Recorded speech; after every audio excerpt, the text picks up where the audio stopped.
am Exie. And I am Lini. Together, we bring you African Teapot Podcast. Journey with us through Africa's vast variety of culture and heritage to discuss how this affects families both home and abroad. Make sure to subscribe, like, and share this podcast.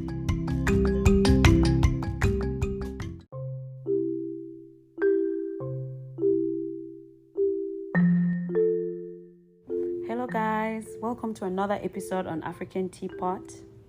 And I hope you're excited, you're ready to listen. 4th of July is coming up for those in the United States. Yeah, that means independence. We are celebrating independence.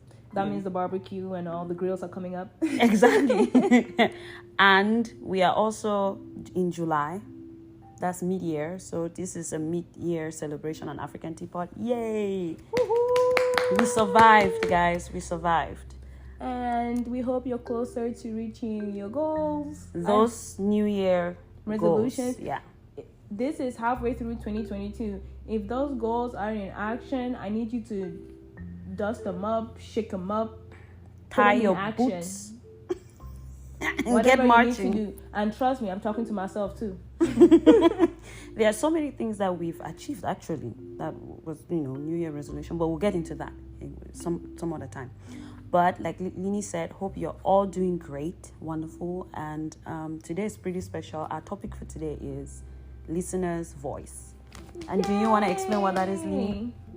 So, listener's voice, y'all are always sending us messages like DMs, things that make us giggle, things that hit us in the heart, things that just, make us connect, stories y'all want to talk about. And sometimes it's hard to have a complete episode dedicated to it, but we felt like on listener's voice it could just be like we're having a tea party. Exactly. It could just be like we're sipping and we're talking, and Edna is telling me I need to stop talking because I've been talking. No, keep on, host.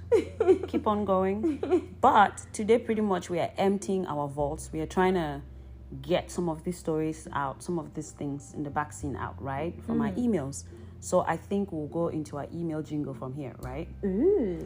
So we did choose 2 emails we want to share because it was talking a lot about parental relationships, and we thought we should talk about it. So the first email is from Kevin from Congo. Hi, Kevin. Hi, Kevin. Hope you're having a good time. And I know we already talked about this, but today it airs, right? Anyways, here goes his email. Sometimes I feel I don't know my mother. She has always been a perfectionist and very controlling. I brought her to the UK when my wife had a baby, and my home has never been the same.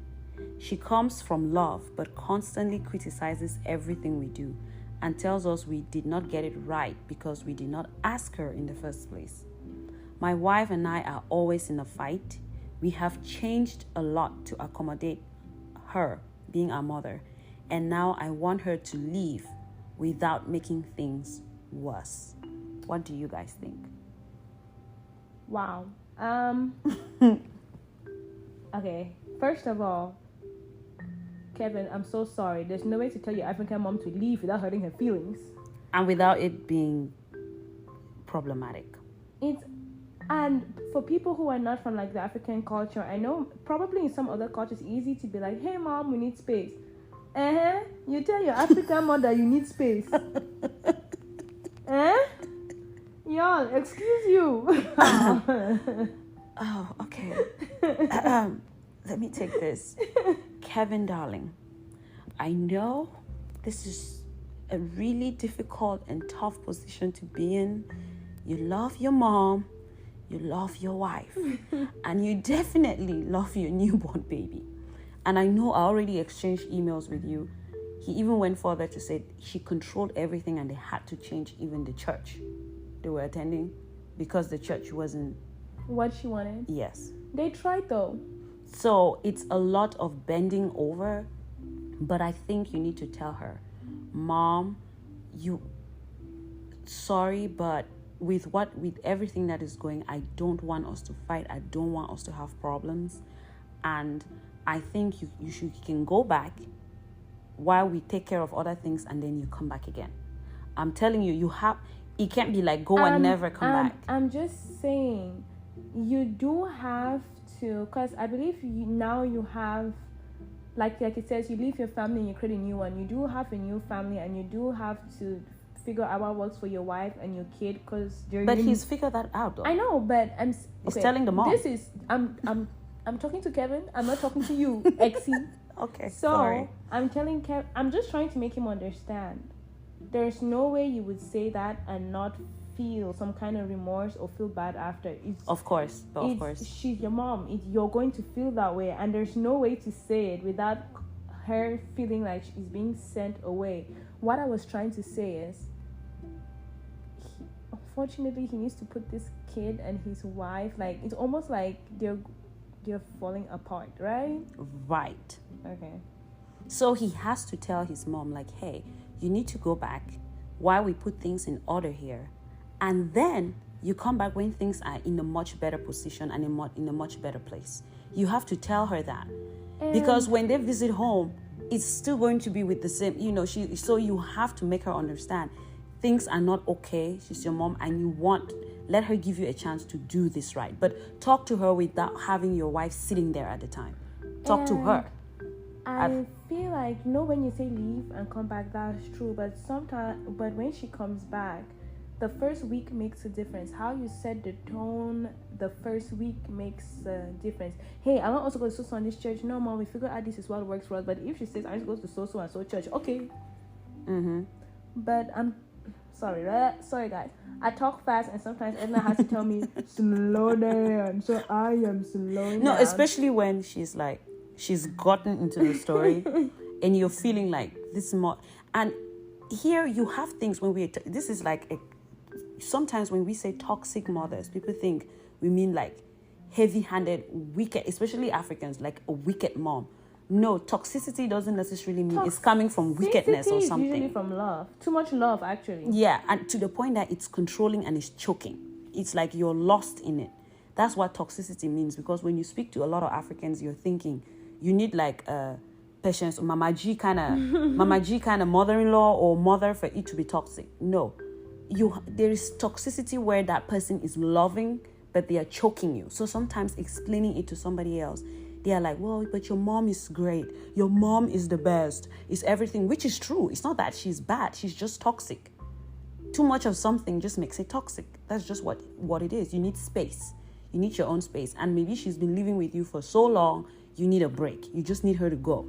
That's what it is. You just need a break from your mother. No, but I do feel bad, though. Don't you just say you need her to go? That does sound bad. It does.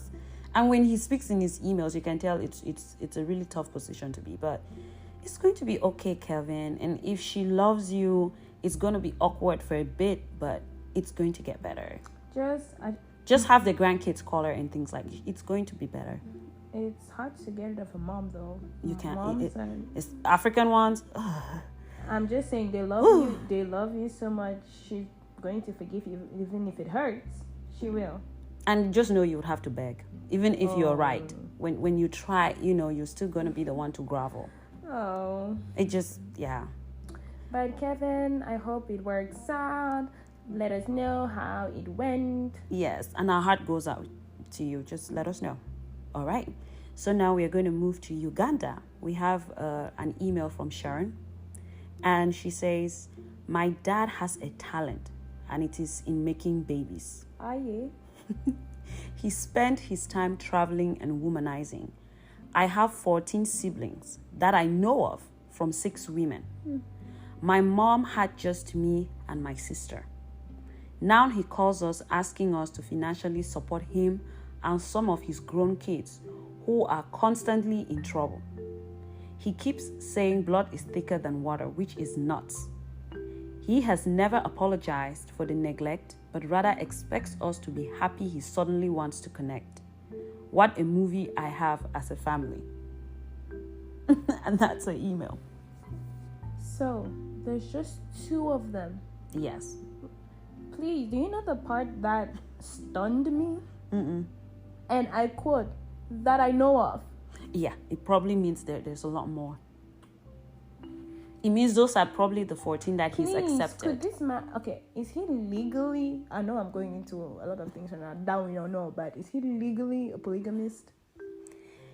That's a good question, actually. Like, is it... Because... No, but from her emails, it didn't seem I know, like that's what I'm why. saying. I'm just like...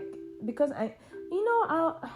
Even if it is, she would have said from 6, like she said 6 women. I don't think if you're from a polygamous home coming from Africa, you would say that. Sometimes childhood trauma travels. If we're not from the same mom, it's not a polygamous family where we know we are co-parents, we're one big family, and you'd need me to keep helping out a sibling I probably haven't seen in 10 years. That's a stranger. Blood isn't thicker than water. At this point, you're water. You're not blood. No, that's facts. You're right. I'm just saying. That's not blood, because sometimes, in as much as blood is thicker than water, you need to connect with blood for that bond to be activated. Well, that's how I think, anyways. I know. Sorry, it's like mind silencing. Really from story. Then you want to come back and you want to reconnect. This blood you're preaching about that's thicker than water. Was it thick when you were cheating? Oh no. Good question. It isn't blood. It was water. You're not related to him. The women. Oh yeah. And I like the way she says. She's like, "What a movie I have as a family." It sounds like those Nigerian movies. Actually, it does. It does. Like people leave these movies we watch and laugh, guys. People leave these movies. Is he taking care of the children, or is he getting children to take care of children? Exactly. We can all see he wants kids to take care of kids, and probably these kids you had no hand in raising. Sometimes that's what the email says. Some kids that you may not like, you're not legally like from wives that are married, but you bring them up close together. They feel you can't even tell the difference, but it doesn't sound like he brought them up together, but expects them out of a sudden to start hanging out like one big family of like 16 adults. People. Guys, I have a solution to such fathers and husbands. Just get a vasectomy, so you can stop fathering these children that you can't take care of. I feel like that's a conversation for a whole nother topic. Yeah, like I mean, the guys won't like it, but do it, because you're doing nothing active to stop yourself from having kids. Some people want to have children that they can't take care of, but they don't care. Yeah, and it becomes the problem of older siblings, relatives, or the state, right? Which, like we said, it's another topic. But here, Sharon, do what's best for you. I think when you try to find peace in your life, and if your life tells you to keep your dad out, right? Mm-hmm. Then, I mean, that's what it is. That means that's where you find your peace. As long as you resolve the issue and you see this issue of neglect and abandonment, as long as you've dealt with it, you're not letting it pile, and then it's having ripple effects in your life. Because if you don't take care of it mentally, psychologically, you don't take care of it, and then that becomes another problem. That's true. And those are effects of these toxic parents.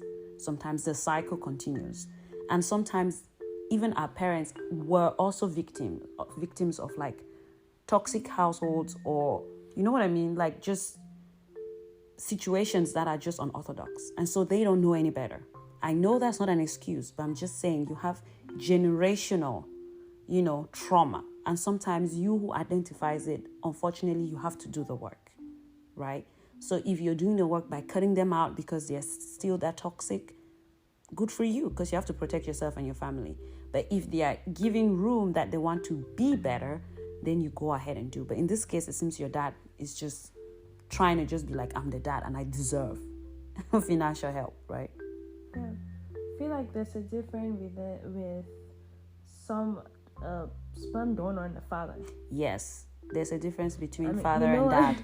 I feel like if we keep going, we'll get into another topic. Yeah. All right, guys, Sharon. So thank you from Uganda for reaching out and sharing us that email. Thank you so much, girl. But shout out to all the moms and dads who come through, who are supportive, who are there, who keep the bond of family. We appreciate you guys. Yeah, and this was just a quick touch up on those things that we consider toxic.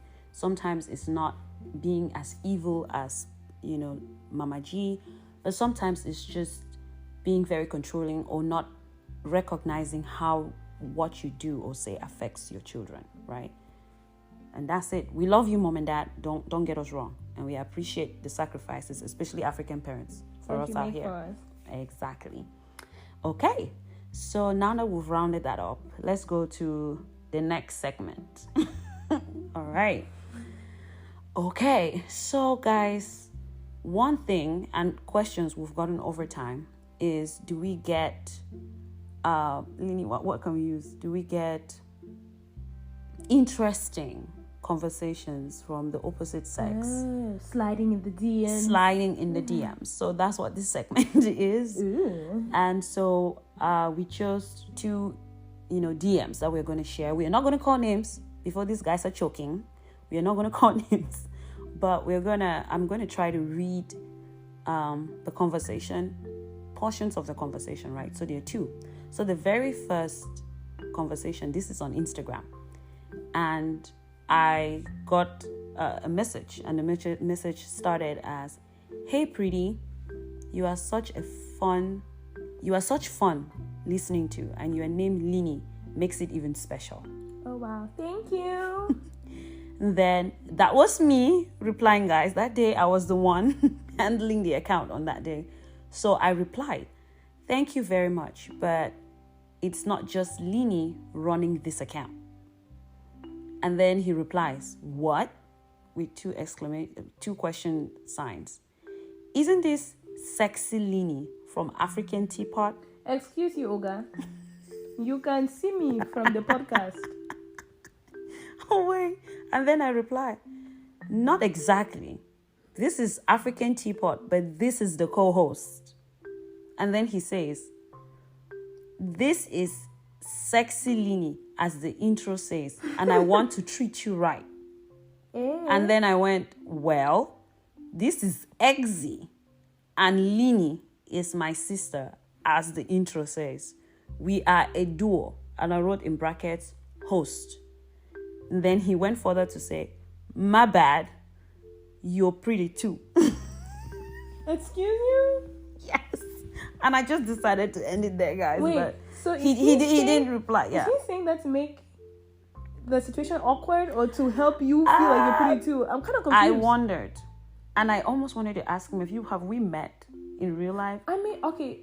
Maybe he saw the pictures. I don't know. Oh, yeah. I mean, that's true. But 2, 3 But pictures? he sounded like he didn't know we are 2 people. Like, even when I said co-host, he said, so, when in the intro we say, "This is Exy and this is Lini." Can I ask a question? He thought in the intro you were saying, "This is sexy Lini." That's what it, yeah, listen. Wait, so this person thought I introduced myself. That's why he said in the intro. That's what he said in the intro. So he thought he said, "Hey, welcome to African Teapot. This is sexy Lini." Instead of Exy and then Lini. He heard sexy. That's why I repeated. "This is Exy and Lini is my sister." Wow. Okay, now I can. Okay. Now you get it. I need to apologize to this person, or we need to redo the intro. The intro says, "Hi, this is Exy and Lini." Exy is quote unquote Edna, my sister, and Lini is me. So 2 people, different people.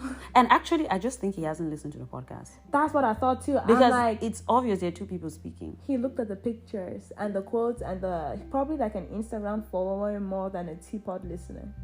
True. Because in the intro, we say, "This is Exy," and then you say, "This is Lini," and together we host African Teapot. That's what we say in the intro if you listen to the podcast. That isn't one voice.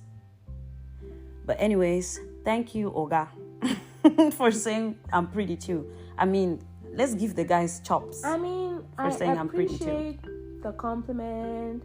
Been a while since someone called me special. And been a while since someone hit on both of us at the same time. Oh God, that's an episode for another day. Anyways, now we move to the second sliding DM, right? Mm-hmm. So this one, the guy texts, "Hey Exy, can you host me in Texas for a weekend?" For the podcast? Exactly, I didn't know. So I said, "Well, I can share some recommendations, yes." He goes, "I mean, in your place, sweet girl." Girl? First of all, excuse you. Let me pause this. I know I didn't pause the other one, but excuse you. Isn't it creepy when you say girl? woman, lady. Guys, this is not the word of PE, and the other thing I'm trying to say at the end. Exactly. Girl, continue. Sorry. Exactly. And then I went ahead and said, I don't have a place.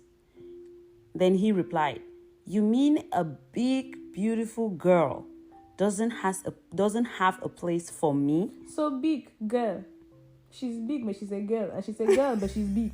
Sorry, continue. And then I went, exactly, sweet boy. Oh, Edna. But we can talk about the podcast. And then he just jumped right in. He said, so how did you come up with the last topic? He just jumped right in talking about the podcast. I think he realized that line of interest wasn't going to yield fruit. But you know what? I appreciate the bounce back. I appreciate you just realizing this is not going to work and bouncing back. I mean, that takes talent. Yeah. Because someone like me, I'll chicken out. I'll stop. Like the first guy. The first guy just stopped. The first guy stopped. But I think the second guy is, how do they call them? Smooth players. He's smooth. The first one is Alhaji, kinda. Sorry, but that just came out.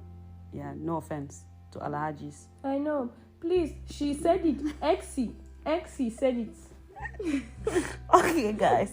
So we thought we should share those two sliding DMs into the DMs. Exactly. So now we are Please, y'all. Sorry. Disclaimer. We did not say don't send us DMs. Oh, please. They're very interesting.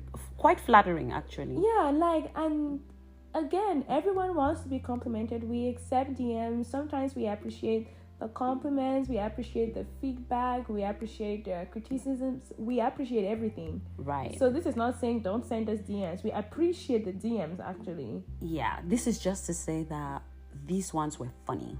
Yeah. We just brought them out for fun, So that's why we didn't bring out everything. These are not the only DMs we've had thanking us or saying we're doing an amazing job and things and we're like that. saying thank you to all the people who thank us. Thank you for all the criticisms, because that's what we grow from. That's how we know how to do better. So thank you for everyone who takes out time to send a message, because sending a message is time and it's investment. So thank you. Alrighty, so now we're going to close that segment of sliding in the DMs. So Lini, we are going to move to the next one. Drum rolls. Hand claps. Oh, yeah. Hand claps, guys. So we're going to move into the top stories around the African web recommended by you guys. So what the listeners told us to talk about or want our opinions on, right? We chose a couple of them just because we're trying to keep this a little under reasonable time. We can't be here for hours. So the very first story, right, Lini, is going to be from Cameroon. And I stumbled on this actually when when I was just researching on the Instagram. I saw something and I decided that let me read it and see what it's all about. So pretty much this is about a statue that was taken from Cameroon, and it's being returned, and it's such a big deal that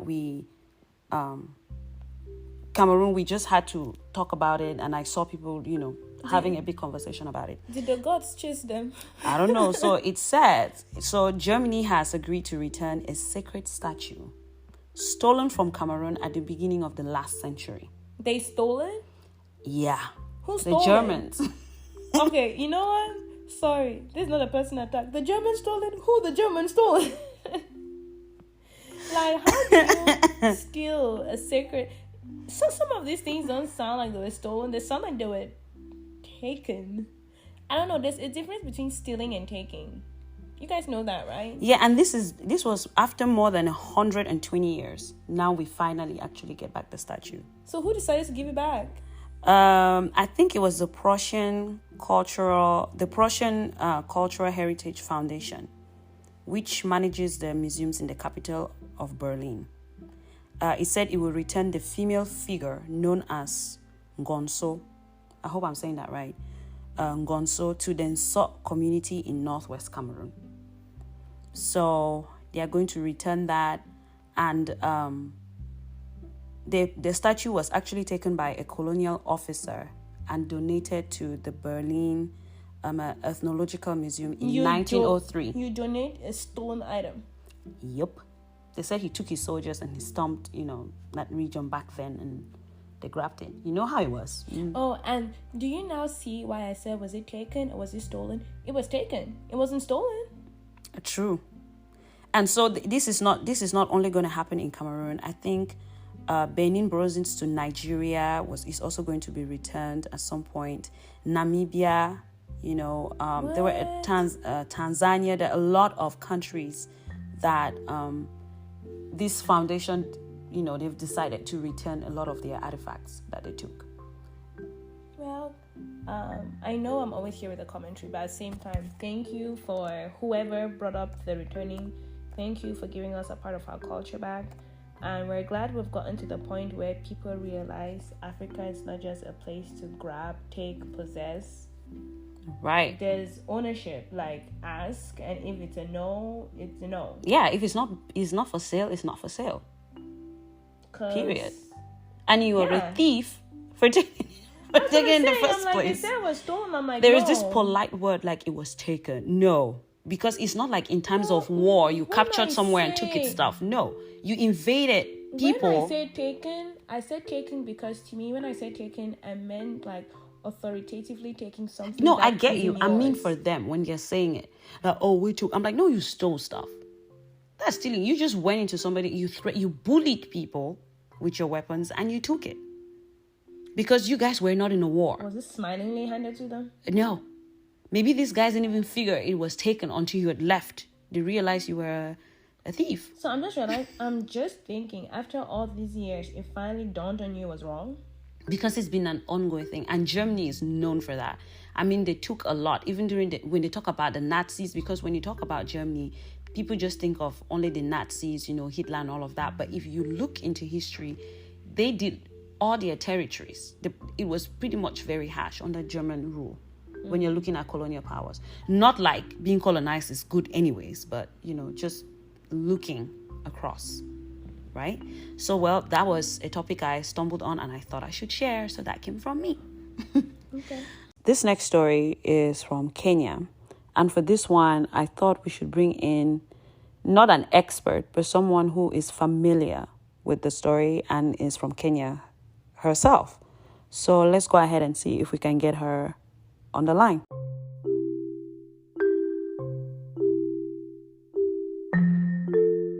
Hi, Winnie. Hey, African Teapot from. Welcome, our correspondent from East Africa, Kenya, to be precise. Yeah. So you bring us some gist and news? Yes, ma'am. Okay, girl, hit us. So pretty much when we were looking at news, or earlier when I was speaking to you, you were talking about a new presidential candidate that's running for re-election. Or not re-election, I think he's new. Why does she laugh when you say it? Because the guy is weird. Okay, do you want to tell us what some of his, how we call it, campaign policies are, or what he's running on? Yeah, so he's running under this Rastafarian, party, and actually, he's talking about. First of all, who is this? What's his name? True, yeah. Wajakio, I'm sorry if I'm butchering the name. Wajakoya, that's his name. Mm-hmm, okay. George Wajakoya or something like that. Wajakoya, yeah. So, okay. And he's the presidential candidate, right? Yes. So pretty much he wants to legalize what we call here weed, but the one that he wants to legalize, we call it bangi, and that's like the real authentic ganja. If you smoke weed, you probably know what I'm talking about. Oh, so for us, if you smoke Igbo, or as we call it, ganja, some people say, right? Yes. So yes, he wants to legalize that, and then he also wants to grow anti-venom, like Kenyans to grow snakes, and then especially from the Central Africa, we call it nyeri. So he wants the snake. Yes. So he wants the nyeri. So they grow snakes for the anti-venom, right? So from that anti-venom, they'll get money, right? So he's like, there's no need why Kenya should be, relying on foreigners. So he's like, if we grow this, because we are known for coffee and tea, right? So he's like, yeah, if I get this, then that's about $6,300. If I do it into Kenya shilling, that's about 600,000, 300 Kenya shillings. That's a lot of money. It's just for somebody. Yeah, it's a lot of money. That makes sense though. Like, if you have something, why not use it? Exactly. I mean, that does make sense. The one about sorry, because I won't keep remembering the Kenyan, but the one about the Igbo. the weed. Yeah, he's like, if the foreigners have legalized it, why can Kenya not do it? Because it's like we buy it from the foreigners, so why not? We can use it, and then they can make money out of it too. I was like, this guy is onto something, man. Are you not sure this man wants to do a little? Wait, what question? No. I have a question still. Yes. Right? So does he have? Would this be like controlled substance? Like, is it for medical uses? Limit. Or is there an age He limit to didn't it? specify per se. He just wants. He's coming under the agricultural sector of Kenya, because we are known for coffee and tea, right? So he's he's like, putting why? under Yeah. So tea. he's like, besides coffee and tea, let's grow snakes to sell the anti-venom, and then also let's grow weed and sell weed and make money. And then he's like, when you get that money, you'll be paid every 2 weeks or something. Like, I was like, dude. Okay. Wow. I mean, he has an entrepreneur mind, but the weed part, I don't know, because we saw this video, or I saw this where I think that's just regular people were sharing this video of this little girl in Kenya that was smoking weed, and they were kind of like using it to push that's what he's saying. And because remember before, which I know shisha and weed is not the same thing, but they banned shisha in Kenya, but there are some places that still do shisha, right? So to him, according to his reasoning, is like, if foreign countries are legalizing it, then why can Kenya not do that? You see? So to him, it's more of like a job kind of opportunity. Yeah, but he's not putting restrictions like on age. But no, that's the problem. But you know one thing I have to say? I mean, it's almost, but on the other side, you're also putting words in this guy's mouth, because it's not like he's come out to say, I've legalized it and there are no restrictions. He hasn't even passed the law yet. So we don't per se know how he's going to pass the law. Yeah, he's just saying when he becomes the president, those are the things he's going to do. Yeah, but when you're running, that's the thing with African politics. When you're running for an office, if you are saying something, you tell people how you intend to do it, because you just don't say it, and then you would have pictures like that 4-year-old who was smoking going around, and they're saying that's kind of what he's saying, which I don't think it's for like the young, probably who not sure, just allegedly, but I'm thinking maybe he's going to find ways, like when he says legalize it, it's like, how Africa, they're strict on certain drugs, so it's not like, I know weed is bad, I'm like, yeah, we sell alcohol, but he's like, okay, why not weed? Let's make money. I mean, you'll have a good time, but then also you're making money. That's his, I think that's his thought process. Because I saw he also had this one which I liked, but I think it's a bit stretch. He was saying that he would do maternity leave in Kenya for a year. That we need to have 1 year. Women they have in 1 year. Exactly. And I thought I should ask Winnie, and I was like, I think you guys already have a policy of like, what is it, 6 months or something like that, right? Yeah, or less, but it's not. It's not up to a year. Yeah. So he was saying Canada does it. Why can't they do it? And I'm thinking, in Africa where there are people are looking for jobs, I'm pretty sure if you leave your job for a year to nurse a kid, you won't find that job if you come back. I mean, unless it's under the law where they can't fire you, you have to come back to that job. You know what I mean? Right. So, I mean, if I'm on leave, you can't fire me. True. Right. Yeah. Well, I mean, the one that I like is the one that bad. he said people work for 4 days and then you're off 3 days. I said, oh, hallelujah. Amen. I like that. I wish we could incorporate that here. I said, woo-wee. Okay. All right, Winnie, we thought since you're the expert, being Kenyan and all, you would shed the light on that story. But actually, on Facebook, people are actually rooting for him anyways. I was looking at Facebook. He's popular. Yes, some people are for him. Some people are like, oh no, you're gonna make our kids start being, like into the wild things. Some people are like, shut, like, no offense to the Christians. They're like, oh, blah blah blah blah. You're gonna ruin our kids, blah blah blah, into these worldly things and satanic and demonic You know stuff. why he'll win though? Mm. You know why he'll win? Sorry, he's got the worldly Igbo people on his side. He's got the mothers on his side. He's got the farmers on his side. He is hitting key people that you don't realize maybe are not the typical people who go out to vote, but he's getting them to vote for him. Well, I would say yes, but let's just hope, being Africa, third world country and democracy. Right. Let's see how far he goes, but we'll keep an eye on it. Sis, I forgot. All right, Winnie, thank you for calling us and shedding the light on that story. All right. Bye bye. Yes, and let's see how it works. All right. Thanks for calling.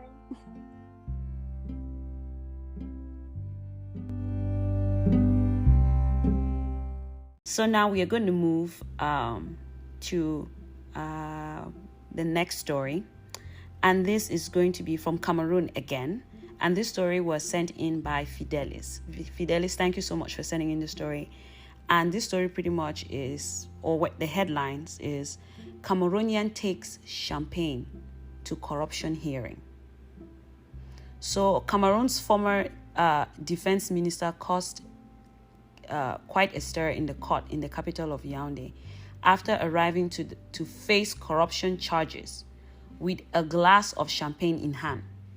Edgar Allen Mepe Ngbo, if I'm saying that right, was charged in 2019 with diverting public funds and corruption. He denied the charges and was being held at a Kondenge prison as the trial continued.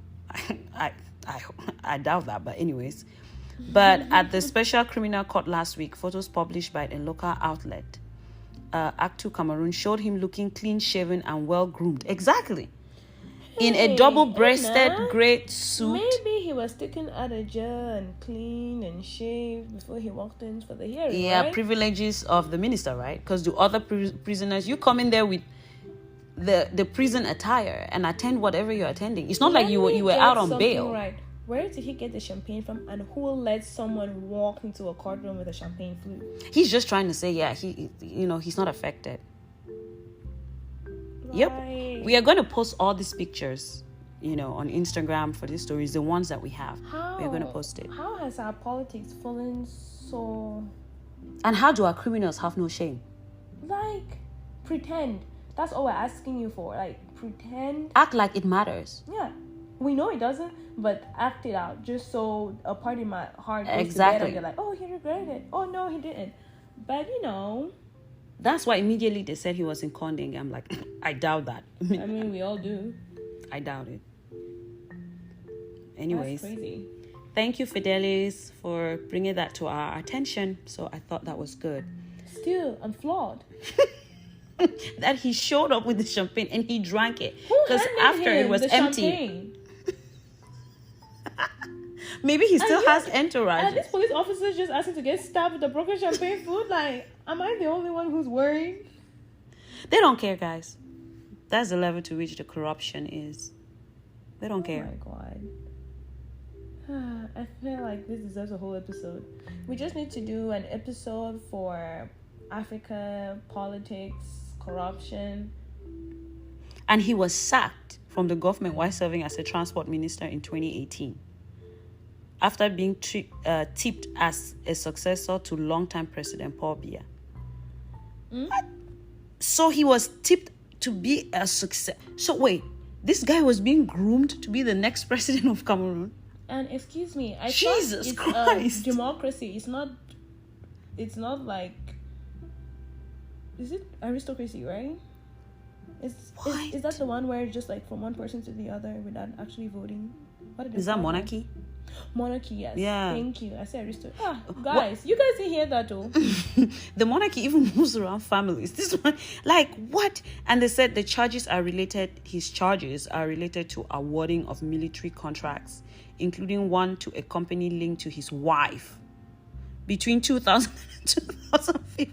Oh my God, another thief with a champagne flute. if I'm gonna be minister, my entire family might as well get rich off of it. That's literally what the political system Lee, is. look at him. Look at the picture. Look, he looks better than even the judge. I'm so gonna post these things on Instagram. This is nuts.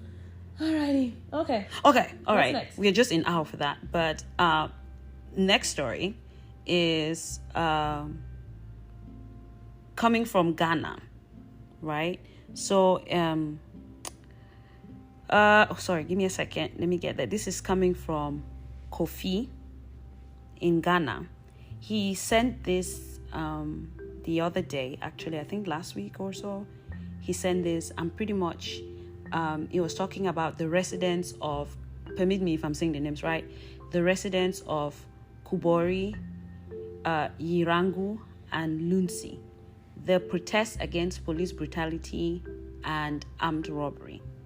So the residents of this area on Wednesday, June 22nd, so this happened pretty recently, took to the principal streets of Kuburi to register their displeasure on what they described as police brutality and incessant armed robbery attacks in this area.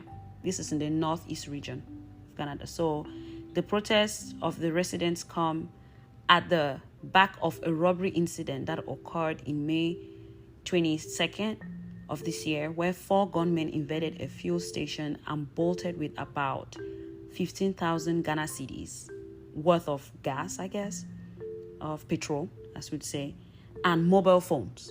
Oh wow. The residents went after the robbers and apprehended one of them, while his 3 accomplices escaped. The apprehended robber was beaten up by the residents, in which police were called to the scene but could not rescue him.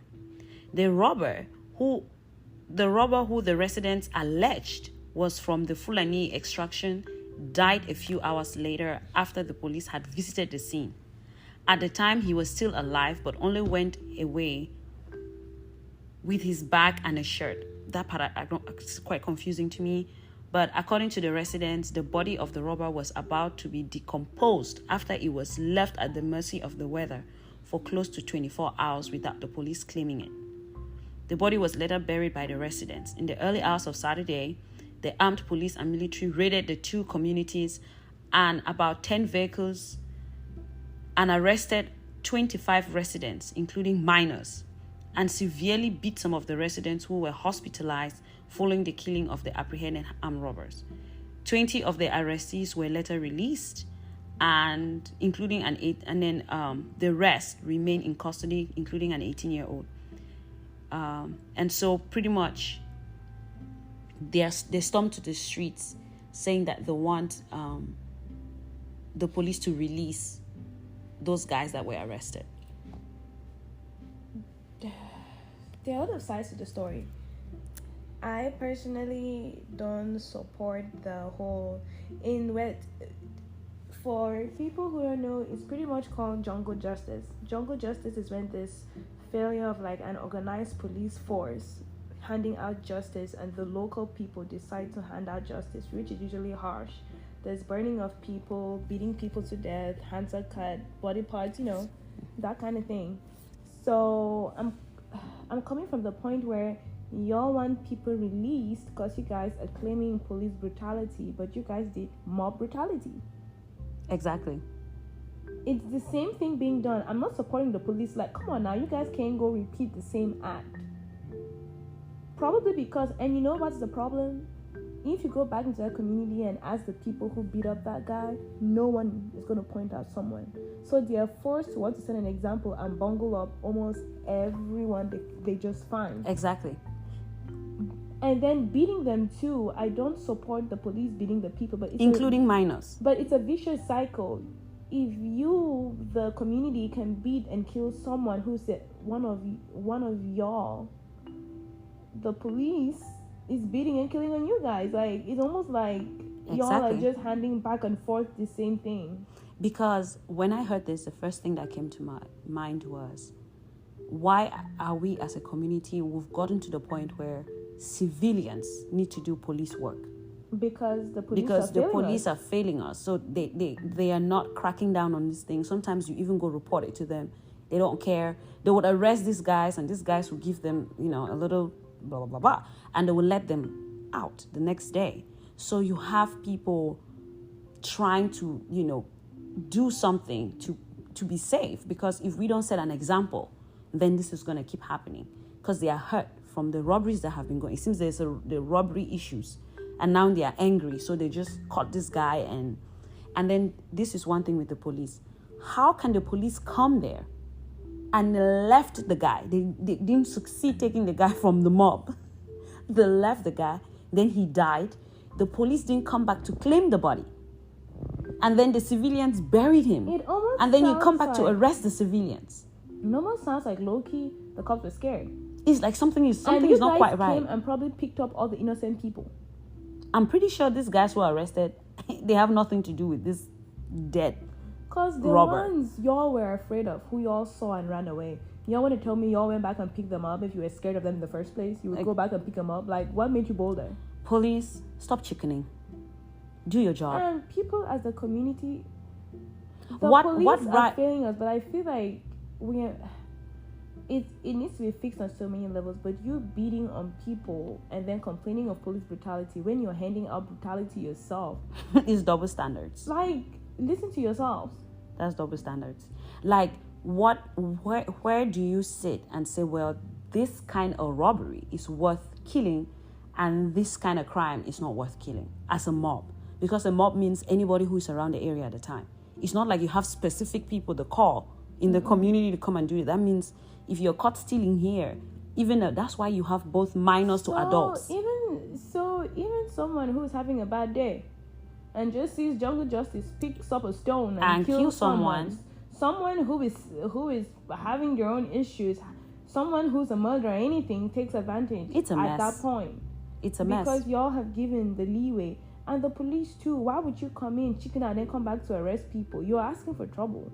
If you can't do it in the first place, You failed at your job. Failing, well, hell, Because I don't know your what job say. is to enforce law and order. That's your job. While civilians, if they are paying their taxes and that's what you're supposed to do, civilians shouldn't be doing your job in the first place. And civilians, it's high time we start taking people's lives. When you kill somebody, you should be held accountable. Explain what happened. You can't just kill someone and bury them. And then you think people don't need answers. Right? Because that person belonged to a family. The family didn't rob you.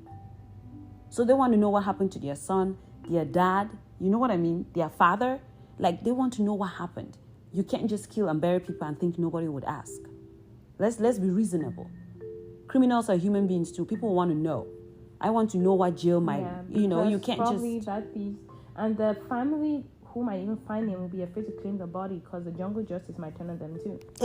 Exactly. Because That civilians is have wrong. nothing to do Someone with... just laying there. You know what? What's the next story? The next story, I think I'll let you do this one. Oh, y'all. Funny / not funny / related to jungle justice / I was just stunned. I think I found it. It was on Instagram on one of these 237 pages that is dedicated to Cameroon stories and things happening. So it was from Cameroon. This guy apparently had his hand chopped off for stealing a pear. For allegedly trying. He didn't steal, no. You all understand me. For allegedly trying to steal not bag, not bucket, not bowl, a pear. So this is the guy's story. The guy said, so apparently his story was he was going through that farm to go pick firewood somewhere else, but took short. In Cameroon, that means I took a shortcut. Instead of taking the long way, I took... Stop laughing. I took the back road, right? Like a shorter way. I knew I'll get there. And then the owner of this pear, probably, like I said, another angry man who, having a bad day, probably has been having his pear stolen for years, months, saw him. I was like, my pear, you're stealing my pear. And he's trying to be like, no, I wasn't. So while they're in this dispute of, no, you stole my pear, this man picked machete and chopped off this man's hand. Like, this is what I said, we are giving murderers opportunity to do things. How do you cut off someone's hand for a pear? How much do you say a pear? Let's say the pear is big as whatever. How much? 500? Like, come on, guys. This man was sitting with gauze wrapped around his arm for the rest of his life for a pear, which he still claims he wasn't trying to steal. Listen, I'm not supporting stealing, but I will feel better for this man if in the bottom of his heart he actually tried to steal this pear. I'm sorry. I'm having the laugh attack. You need to understand. Listen, guys. Africa, I don't know if non-Africans would understand this, but when you have a tree that grows, and a tree will kind of grow sometimes, even here it happens, cross your fence or something, and you have the fruits falling there. Do you go outside and you hold people who pass and pick like a pear or an apple, like, randomly falling out? It's not like they came into your yard and tried stealing it. Your tree has grown and the branches are hanging all over the place. Listen. And this wait, he picked it up. It's not like he tried eating it. They said, okay, and the story didn't say if the man was holding the pear. It just said he was passing in that farm. That is why I said, I believe he's innocent. I believe he is. This is okay. Sorry, I apologize. This is not funny, guys. You guys need it's to understand not funny. and make I'm out just the situation. laughing we came from mob justice, right? Talking about that poor guy dying and the police not claiming the body, and strangers buried him, and now people are like, well, he was a thief, blah, blah, blah. I'm like, he was a person. You can't just bury someone. At the same time, why didn't you do your job, right? So I'm looking at this guy, and then when you said these are murderers, I'm like, yeah, this is probably someone who just looking for a day to use his machete. Yo, do you know what it takes to cut off a human hand? Do you know what it even takes to cut off an animal's hand? Like, excuse you. This is brutal. This guy needs to be arrested. This is assault, and this is attempted murder to me. This is assault with a deadly weapon. I mean, you can't chop off somebody's hand. The simple fact that there is no justice system to even accuse the man of chopping off your hand. Like, listen. This poor guy has one hand, guys. Wait. One hand. In Cameroon, where there's unemployment, there's hunger, even getting a job is hard. Excuse you, let me ask you, would you hire that man with one hand? We should, sorry. but we don't. Lini, this is a good story livelihood. you found. It's a good one. Good one in terms of it ties with, the story by Kofi from Ghana, talking about mob justice. And sometimes you can see that there is madness in mob justice. There is. Mob justice, for some reason, is prominent in West Africa. It's not that it doesn't happen in other places, but for some reason, West Africa takes the trophy. Yeah. For mob justice. I mean, if it happens somewhere else so rapidly, please let us know. Because I do know, like, when you come to Islamic laws and stuff, people say, like, stoning people and adultery and stuff. I don't know if that still happens that way. But probably people, you want to, differ, that's okay. Let us know. We're just saying from what we know. Because we are West Africans. We grew up there and it was madness. They would burn people, And the other time, Lini, we saw one where someone was killed because he stole a door. That guys, I mean it. A door. I mean open and closed door. But can I ask a question? You two going to steal door, Oga? Like, what are you stealing a door for? And then why would you kill a whole person because he stole a door? Like, that sounds to me like mental issues. Back. It sounds like mental issues. Like, was someone dying? Like, and they don't ask you questions. I mean, this happens. T4. That's how it starts. You see that right there? That's 911. That's it. T4 or T4. Listen, foreigners, go to West Africa and don't try tapping someone's shoulder when they don't know you. Listen, let someone get angry with you and say T4. Listen, before they say, oh, how you took and arrived that country in Africa is how you should be wondering how to come back. And then the worst is when you put your hand around someone. It looks like their pocket, and then they hold your hand and put it like around your pocket, like you were trying to put your hand in there. And it's always T4. And guys, don't think like it hurts. No, I mean, you can be cut and burned and it's all over in like 20 minutes. Like, it's, yeah. You have willing participants in murder. And I'm like, they try to justify, and I'm like, this is vigilantism. We can't move around doing jungle justice. That's nuts. You can't do that. And half of the people, I feel like half of the people perpetuating jungle justice need to be jungle justice themselves. There are probably thieves in there, liars. You know what? Some other topic. All Guys, right, let me know if when a whole topic dedicated to this, because I can talk. Yeah, jungle justice. That seems to be a good one. Yeah. But Now, there was another story. This story was from, I believe, from Chad.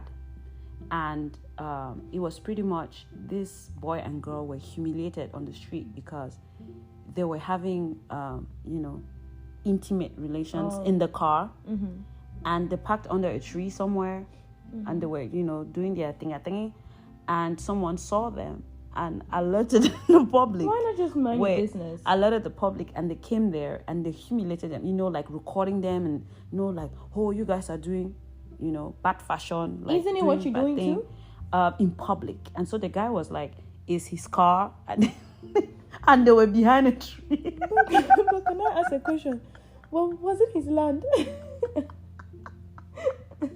I mean, we are talking of really conservative, cultures and places, guys. You need to understand. It's not like sex is not something you just move around, just, talking and throwing in people's faces.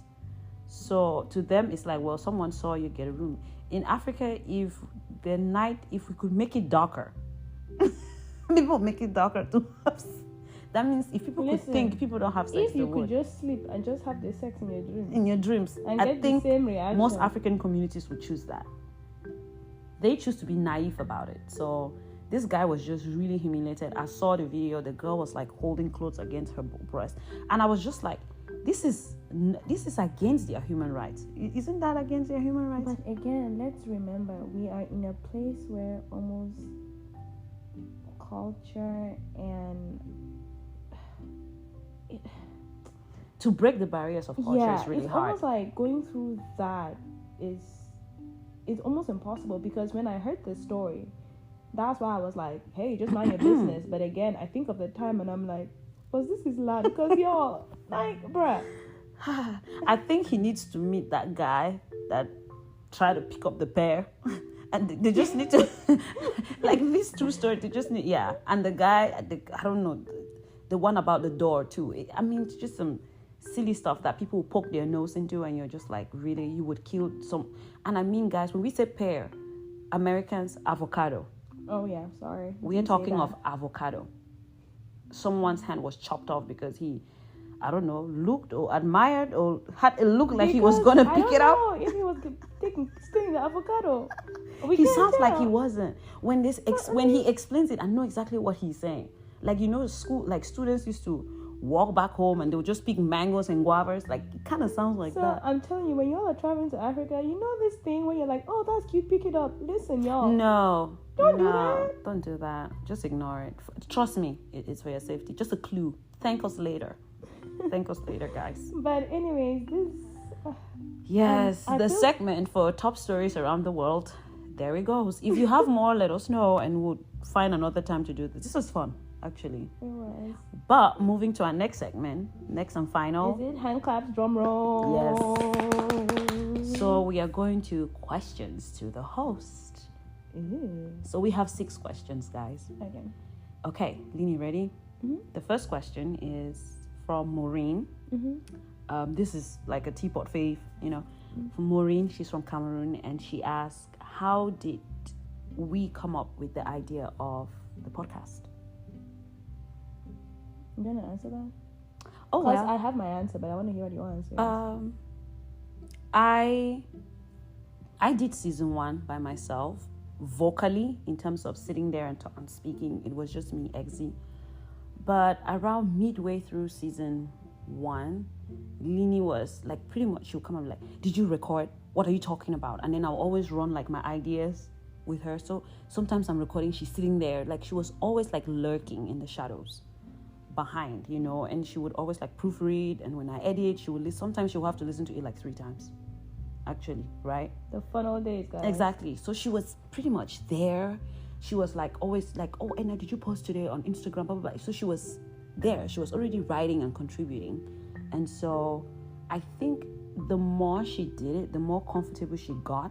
And then she co-hosted some episodes with me. And so season 2, when I was like, please, let's do this so that I can be interactive. I don't want to be talking by myself, you know. And I don't know if she really said yes. Did you?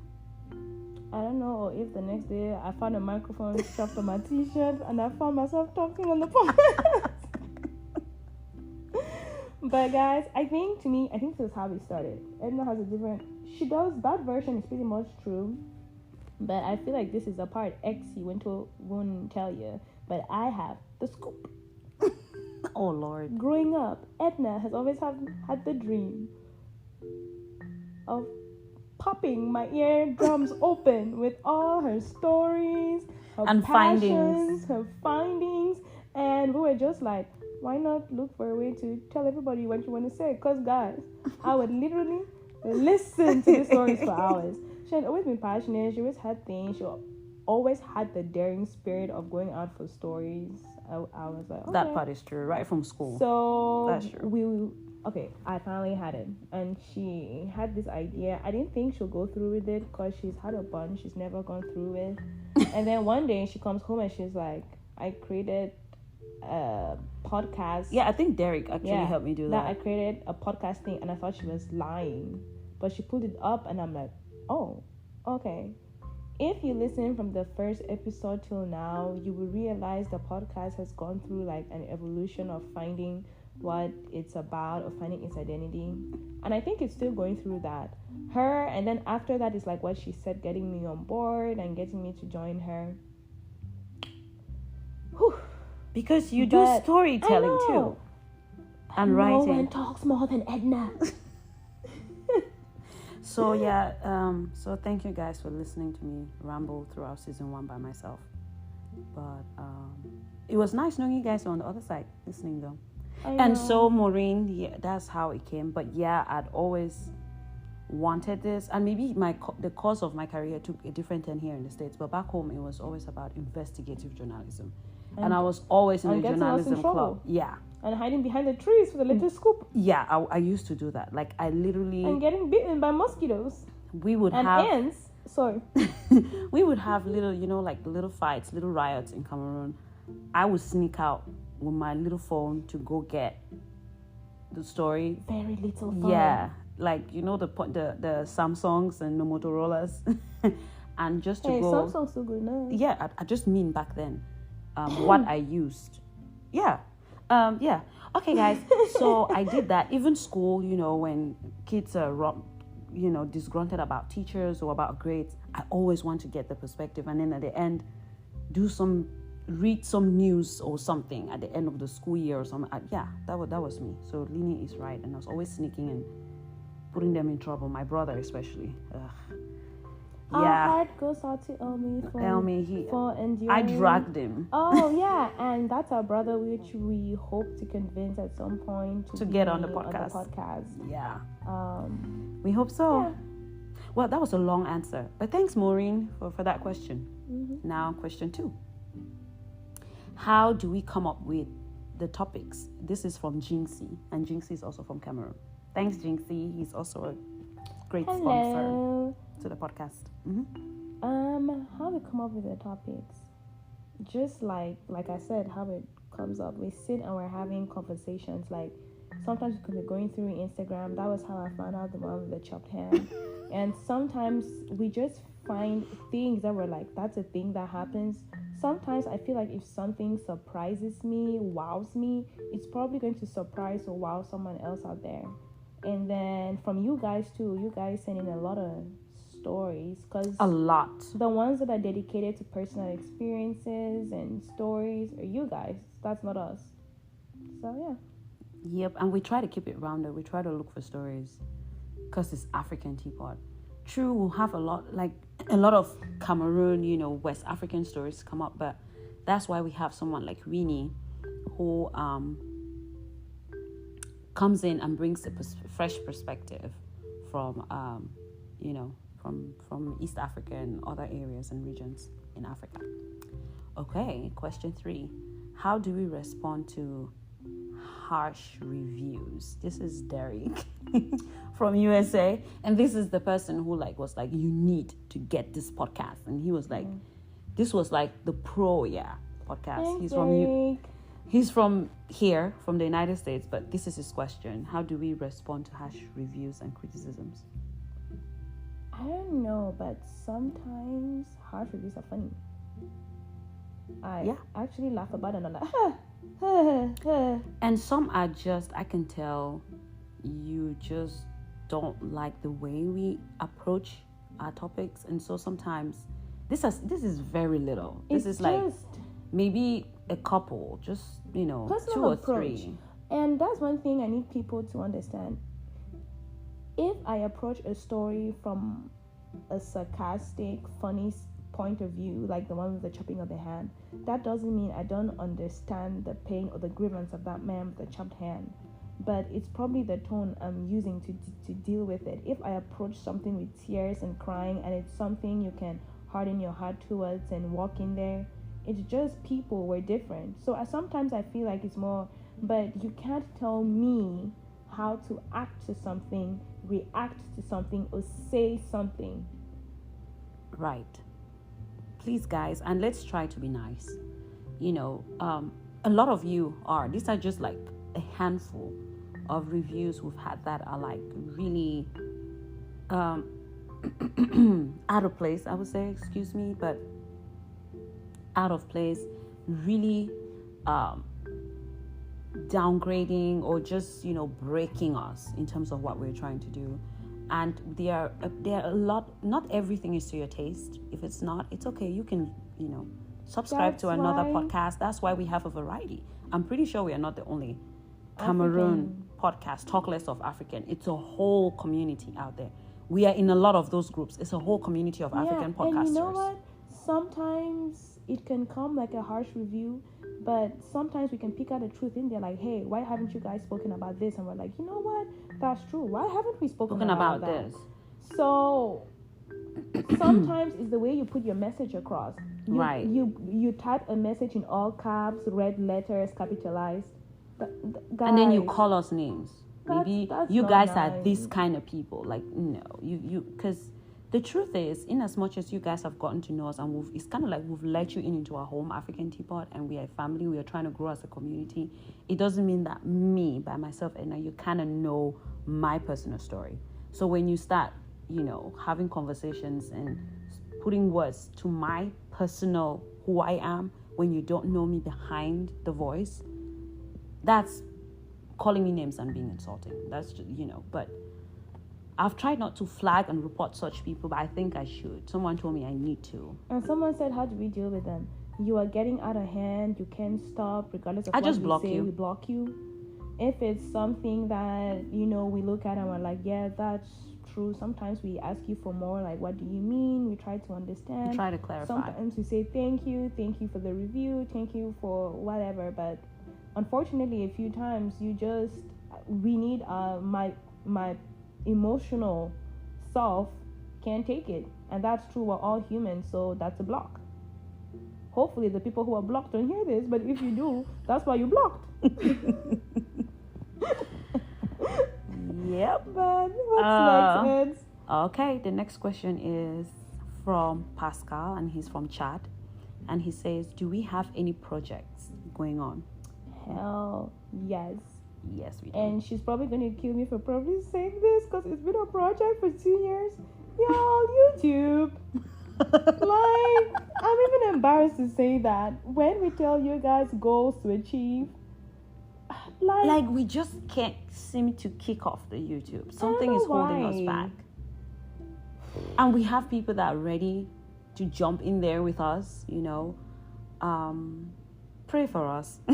But again, give us ideas. If anyone's on YouTube and maybe you know how to juju, voodoo, whatever, kick us, do some science, some whatever, or if you just have ideas or ways you think we can start off and make it YouTube interactive. and I want make us to it have fun. interactive. Let us I don't know. want to start it, or we don't want to start it, and then it's like really just not what you guys want to see.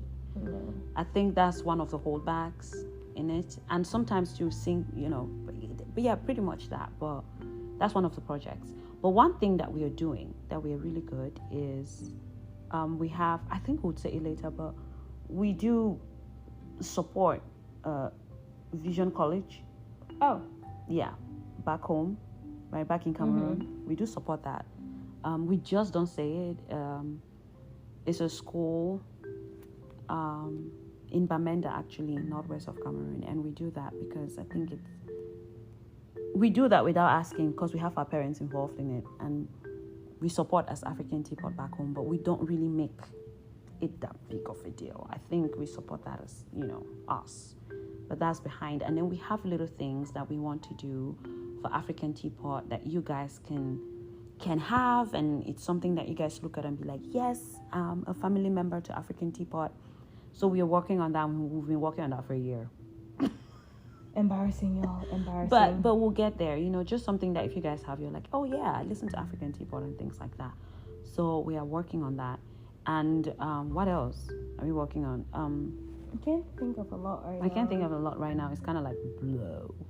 Yeah, but I think we need to make a whole page and post it out there, so when we get so embarrassed, people can remind us about the things we failed to do. Yeah, I think so. Yeah. Next question is from Kwame from Ivory Coast, and he says, what challenges have we faced since co-hosting? Oh my God. Being told I'm a blub. I don't say that bluntly. Okay. But again, we have a sense of sarcasm, so Yeah, trust please. me, it's So all at fun and any games. point in this, But Lini said something or I said something, you're like, oh, that's rude. No, we inherited that from our dad, Yeah, like a high sense of sarcasm. So it's but all love. anyways, when I say blob, I just mean the fact, like, to make this episode, Edna is like, we are recording today, and I'm just laying there and I'm like, I don't wanna, and she's like pushing me. So that's like kind of what I mean. And then we work opposite schedules, like literally opposite. Yeah, I was about saying that. She works literally 7 a to 7 p, and I work 7 p to 7 a. So Yep. getting time to record is a Syncing our hassle. time is really tough. And then getting time to plan, a problem.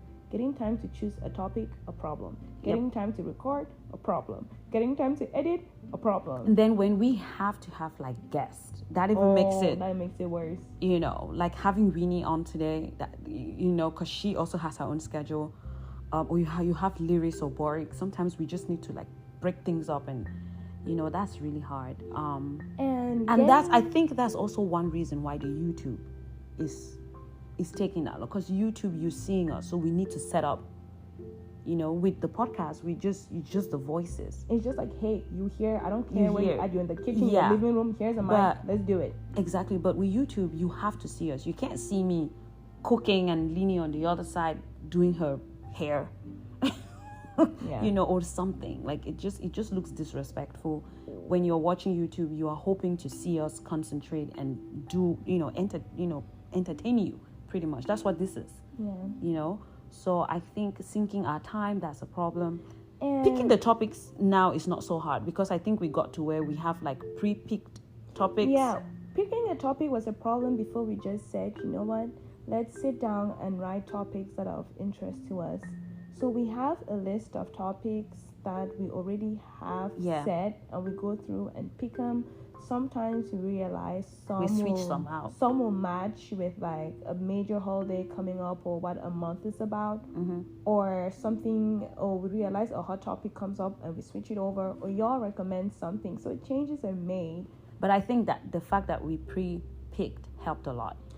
And that's why I think the monthly thing also helped a lot, because the bi-weekly was just crazy. We were tired of continually apologizing to you guys for not releasing episodes, because it was hard. It was just me. It was just me at the time. Yeah. And just getting myself to do bi-weekly was difficult, because I had a lot more going on with myself. I apologize to you guys who really wanted the bi-weekly. I was A lot of you, behind the monthly because we might go back to bi-weekly, but I just felt like starting off co-hosting, we needed to set SMART goals, which are realistic goals, and then we can adjust was realistic time. Which we're doing. We are adjusting. And you know one thing I think we need to figure out how not to talk over one another. Yeah. That part. And then another part of co-hosting is I talk like a tape recorder. You speak fast. Like, you guys don't get it. Every time I talk, I'm mentally counting the ticks in my mind. That's what I have to do to, like, because in my day-to-day life, people who know me and are around me already are used to my like, literally, that's how I talk. But I can't do that. So, you know, I feel like that's a personal struggle for me. Okay, well, that's that for that question. Thanks, Kwame from Ivory Coast. The last question, last and but not least, can we do African movies and music reviews? This is from Tunde, Nigeria. I don't know. When I just saw like it was Nigerian, I was like, yeah, because you're talking of the Nigerian movies and music. Yeah, if we could do reviews on that, I think that would be great for YouTube. I don't know if we could do short ones on the reels on Instagram, because we are trying to put reels. I don't even know if you guys are noticing, but I went there and saw you guys are watching. I saw like 400 and something people looking at it. I'm like, well, I guess you guys are looking. But that sounds like something that people want it more visual or not, or maybe we'll try it on the podcast too. I mean, you know, we're trying things as you guys let us know family. If you guys want us to try this review on the podcast, or they would say thing. YouTube. They would say YouTube. I mean, I'm asking for suggestions, and you know what? It's actually a fun idea because during our weekends we binge watch African movies. Lini and I do that on a Netflix, lot. on Iroko TV, on YouTube, just wherever we can find them. So it would hardly be a hardship because, to be honest, we talk our way through those reviews. When we're watching them, that's literally the review. So it'll actually be a fun idea if we can get it to, if we can coordinate. Yeah, and get that out. And guys, you just gave us another project, bro. Lord. So Pascal, here you go. Tunde gave us another project. So now, it is just. But we love you. You guys saying this means a lot. We love you guys. So guess what, guys? We've come to a wrap. Woo!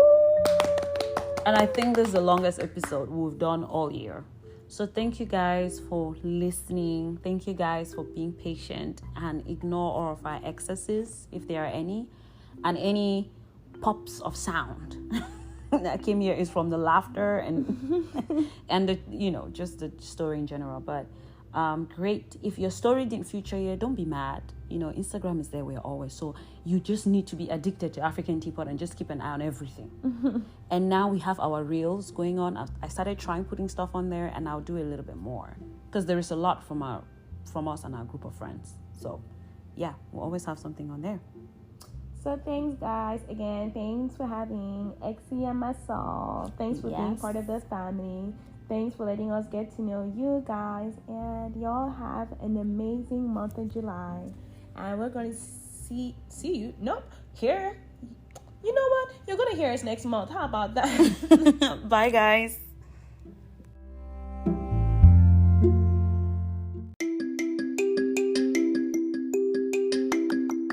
Thanks for listening, and make sure to join us for our next episode. Follow African Teapot on both Instagram and Facebook for daily inspiration and motivation. Subscribe to our YouTube channel, African Teapot Podcast.